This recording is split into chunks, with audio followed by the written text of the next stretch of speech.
O RN no Ar de hoje recebe para uma entrevista ao vivo a presidente do Instituto do Bem, Raquel Macedo. Bom dia, presidente. Bom dia, Tiago. Setembro é um mês escolhido, para uma campanha de conscientização que visa incentivar, fomentar a doação de órgãos. O Instituto do Bem, ele é um instituto, apesar de não governamental, que busca muito essa conscientização nas pessoas. Sim, Tiago. O setembro a gente chama de Setembro Verde, porque o dia 27 de setembro é o Dia Nacional da Doação de Órgãos.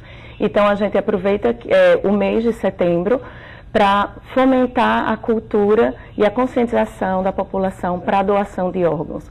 Obviamente isso tem que ocorrer o ano inteiro, mas aí como a gente tem o Dia Nacional, a gente tenta levar com mais força para a população esse tema que é tão importante e que faz com que esse ato da doação seja transformado em vidas.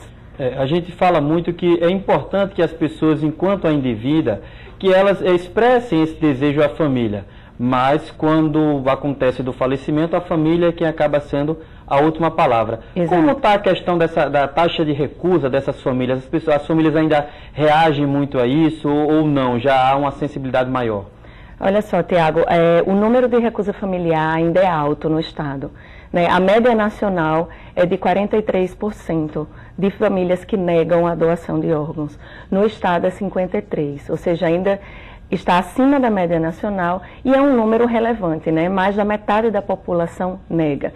Então, o Instituto do Bem, como você falou, é uma instituição filantrópica que trabalha com transplante e doação de órgãos. A gente presta assistência aos pacientes, o pré-transplante, aqueles que estão na fila aguardando pela doação de órgãos, e também é o pós-transplante, cuidando daquele paciente que já conseguiu. Então, em toda a cadeia, o início da cadeia é a doação de órgãos. Então, a gente só consegue que aquele paciente consiga ter uma chance de sobreviver se a gente tiver o ato da doação. Então, a conscientização é sempre feita para que as pessoas dialoguem sobre isso com suas famílias, porque a decisão, como você bem falou, é da família. Algumas pessoas ainda se lembram que teve um período que era na carteira de identidade, a gente declarava ser ou não doador. Mas isso não mais funciona, a legislação mudou e hoje é a família quem vai decidir. Então, se você tem o desejo de ser doador, informe a sua família, porque no momento que ocorrer, a sua família vai estar tranquila para essa decisão. É mais fácil até para a equipe de captação, para a equipe de médicos, que vai abordar essa família para uma possível doação, porque essa família já vai estar consciente do desejo daquele ente. E por que ainda há uma taxa de recusa tão grande, até mesmo acima da média nacional, como a senhora falou, 53%, mais da metade das famílias acabam negando essa doação de órgãos. Por que isso ainda é tão grande aqui no Rio Grande do Norte? Tiago, a gente tem estudos que mostram que é exatamente a falta de conscientização sobre o assunto. Existem muitos mitos também, questões religiosas, porque é um assunto complexo, porque você fala de morte, quando você está falando da doação de doador falecido. Existe doador em vida também para órgãos que são duplos, como o rim, enfim.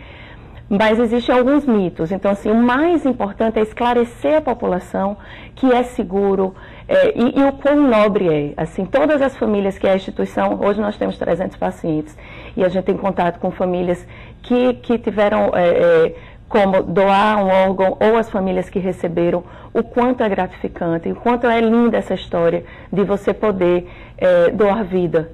Então, assim, todas as famílias que tiveram uma situação da perda de um ente, que é uma situação muito difícil, mas que transformaram essa situação difícil em vida e em esperança para outras pessoas, conseguem enxergar aquele momento com outro olhar.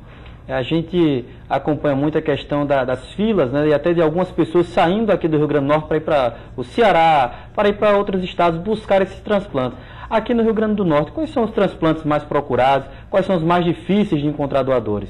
Isso. Hoje no estado só é feito o transplante de rim, o de córnea e o de medula está, inclusive, por um período suspenso. O estado já fez transplante cardíaco, não está mais fazendo, o que é uma lástima. né? E a ideia é que isso retorne para o nosso estado. Então, quem precisa de transplante cardíaco, o Instituto do Bem pode ajudar a preparar esse paciente, porque estar na lista não é apenas colocar o nome numa lista, ele tem que ser preparado, ele precisa passar por várias consultas médicas, laudos de dentista, vários exames precisam ser feitos para que ele se mantenha ativo na lista, para que no momento que o órgão chegue, ele esteja preparado. Se ele não estiver ativo, quando o órgão chegar, ele não vai poder fazer. Então, a gente mantém esse paciente ativo na lista e caso ele consiga um coração, por exemplo, ele vai ter que fazer em outro estado, porque o Rio Grande do Norte não faz. Falando um pouco acerca desse trabalho que o Instituto do Bem desenvolve em toda a cadeia do transplante, como a senhora bem falou, desde a captação até o pós-transplante, como é que as pessoas que necessitam de um transplante têm acesso ao Instituto e como é que esse atendimento funciona ao longo desse período? Olha, o Instituto do Bem tem o nosso site, institutodobem.org.br, tá? As pessoas podem entrar em contato conosco, lá tem todos os dados, tem telefone, endereço, o atendimento é sempre gratuito, é uma instituição filantrópica e a gente atua, como você falou, né, em toda a cadeia, preparando o paciente. O projeto maior que chama ProTransplante, que é esse de assistência, é um projeto parceiro com a UNP, né? Então, inclusive muitos pacientes vêm do próprio SUS, vêm do Estado, para que a gente possa colaborar com esses serviços que muitas vezes o Estado não consegue fornecer, né? Essa é a função de uma instituição filantrópica, estar ali onde o Estado não consegue atuar, e essa é a nossa função. Eu queria que a senhora deixasse sua mensagem, já que a gente está falando tanto de Setembro Verde, dessa questão, como as pessoas hoje podem mostrar à sua família que têm a intenção de doar um órgão no caso de um falecimento, né? E simplesmente muito mais do que dizer apenas eu tenho um desejo, né? Às vezes a pessoa diz, já quando está próximo do falecimento, é um falecimento repentino e a pessoa não disse isso. Como fazer isso? Como mostrar à nossa família que em havendo o falecimento que nós temos a intenção de doar nossos órgãos? Tiago, realmente dialogando, deixando claro o desejo. A gente fala muito que a família que está preparada para essa situação, no momento da perda do ente, para ela um alívio poder fazer a última vontade daquele ente. Por um outro lado, aquela família que nunca dialogou sobre isso, naquele momento de perda, ela não está preparada para falar sobre o assunto muitas vezes. Então, para ela é muito mais difícil, para a equipe que vem acolher essa família conseguir reverter aquilo dali numa doação. Então, é diálogo. Então, assim, é conversar, é a gente falar sobre o assunto. Tem várias situações de pessoas que nos abordam, que estão na fila e se preocupam no sentido de, nossa, antes de eu precisar, eu nunca parei para pensar sobre isso. Então, é a gente estar do outro lado, ter empatia com o outro que está precisando. A gente nunca sabe o dia de amanhã, né? Então, assim, a gente entender que a gente pode transformar vidas, né? A gente pode tornar pessoas saudáveis, né? Tornar outras pessoas saudáveis. Isso é importante porque o tempo entre o falecimento e a retirada do órgão tem que ser um tempo mínimo para que esse órgão possa ser realmente transplantado em outra pessoa. Que tipo, qualquer pessoa que falece, ela pode doar o órgão ou tem alguma específica, alguma doença que não pode fazer esse transplante? Como funciona isso?